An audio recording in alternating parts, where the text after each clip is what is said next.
औज़ुबिल्लाहि मिनश्शैतानिर्रजीम। बिस्मिल्लाहिर्रहमानिर्रहीम।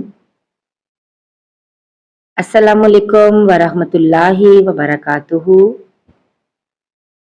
Welcome back to my channel नबी की बातें उर्दू स्टेटस।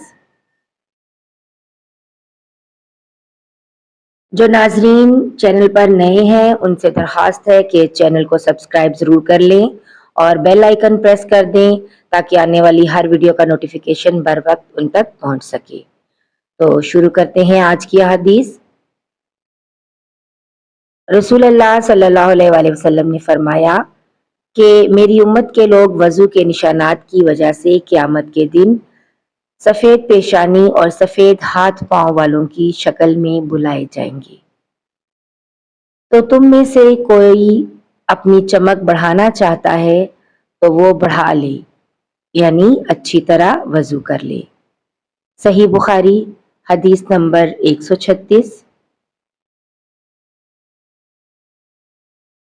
रसूल करीम सल्लल्लाहु अलैहि वसल्लम से शिकायत की गई कि एक शख्स है जिसे ये ख्याल होता है कि नमाज में कोई चीज़ यानी हवा निकलती हुई मालूम हुई है। आप सल्लल्लाहु अलैहि वसल्लम ने फरमाया कि नमाज से न फिरे या ना मुड़े जब तक आवाज़ न सुने या बू ना पाए। सही बुखारी हदीस नंबर 137। नबी करीम सल्लल्लाहु अलैहि वसल्लम सोए यहाँ तक कि आप खराटे लेने लगे। फिर आप सल्लल्लाहु अलैहि वसल्लम ने नमाज पढ़ी और कभी रावी ने यूं बयान किया कि आप सल्लल्लाहु अलैहि वसल्लम लेट गए, फिर खराटे लेने लगे, फिर आप सल्लल्लाहु अलैहि वसल्लम खड़े हुए, उसके बाद नमाज पढ़ी। फिर सुफियान ने हमसे दूसरी मरतबा यही हदीस बयान की उम्र से। उन्होंने इब्ने अब्बास रज़ी अल्लाह तआला अन्हु से नकल किया कि वो कहते थे कि एक मरतबा मैं अपनी खाला उम्मुल मोमिनीन हज़रत मैमूना रज़ी अल्लाह तआला अन्हा के घर रात गुजारी, तो मैंने देखा कि रसूल करीम सल्लल्लाहु अलैहि वसल्लम रात को उठे। जब थोड़ी रात बाकी रहती थी तो आप सल्लल्लाहु अलैहि वसल्लम ने उठकर एक लटके हुए मशकीज़े से हल्का सा वज़ू किया। उम्रूस का हल्कापन और मामूली होना बयान करते थे और आप खड़े होकर नमाज पढ़ने लगे तो मैंने भी उसी तरह वज़ू किया जिस तरह आप सल्लल्लाहु अलैहि वसल्लम ने किया था। फिर आकर आप सल्लल्लाहु अलैहि वसल्लम के बाएं तरफ खड़ा हो गया और कभी सुफियान ने अन इसारा की बजाय अन शमालहू का लफ्ज इस्तेमाल किया, मतलब दोनों का एक ही है।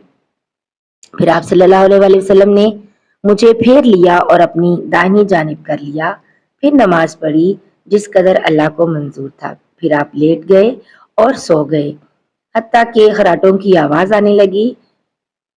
फिर आप सल्लल्लाहु अलैहि वसल्लम की खिदमत में मुअज्जिन हाजिर हुआ और उसने आपको नमाज की इत्तला दी। आप सल्लल्लाहु अलैहि वसल्लम उसके साथ नमाज के लिए तशरीफ ले गए। फिर आप सल्लल्लाहु अलैहि वसल्लम ने नमाज पढ़ी और वज़ू नहीं किया। सुफियान कहते हैं कि हमने उमरू से कहा, कुछ लोग कहते हैं कि रसूलुल्लाह सल्लल्लाहु अलैहि वसल्लम की आंखें सोती थीं, दिल नहीं सोता था। उन्होंने कहा, मैंने उबैद बिन उमैर से सुना, वो कहते थे कि अंबिया अलैहिस्सलाम के ख्वाब भी वही होते हैं। फिर कुरान की ये आयत पढ़ी जिसका तर्जुमा कुछ यूं है, मैं ख्वाब में देखता हूं कि मैं तुझे ज़िबा कर रहा हूं। सही बुखारी हदीस नंबर 138।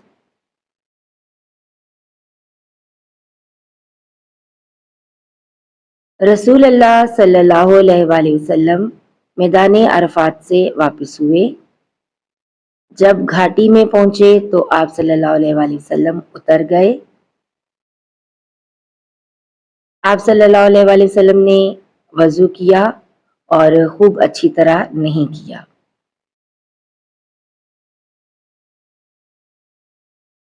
तब रावी कहते हैं, मैंने पूछा कि या रसूलल्लाह सल्लल्लाहु अलैहि वसल्लम, नमाज का वक्त आ गया। आप सल्लल्लाहु अलैहि वसल्लम ने फरमाया, नमाज तुम्हारे आगे है, यानी मुज़दलिफ़ा चलकर पढ़ेंगे। जब मुज़दलिफ़ा में पहुंचे तो आप सल्लल्लाहु अलैहि वसल्लम ने खूब अच्छी तरह वज़ू किया پھر جماعت کھڑی کی گئی، آپ صلی اللہ علیہ وآلہ وسلم نے مغرب کی نماز پڑھی، پھر ہر شخص نے اپنے اونٹ کو اپنی جگہ بٹھلایا، پھر عشاء کی جماعت کھڑی کی گئی اور آپ صلی اللہ علیہ وآلہ وسلم نے نماز پڑھی، اور ان دونوں نمازوں کے درمیان کوئی نماز نہیں پڑھی۔ صحیح بخاری حدیث نمبر 139۔ ناظرین و سامعین، اگر ویڈیو اچھی لگے تو لائک اور شیئر ضرور کر دیجیے گا، چینل کو سبسکرائب کر کے ایک پیارا سا کمنٹ کر دیں۔ ویڈیو دیکھنے کا شکریہ، ملتے ہیں ایک نئی ویڈیو میں، تب تک اپنا بہت سا خیال رکھیے گا اور دعاؤں میں یاد رکھیے گا۔ اللہ حافظ۔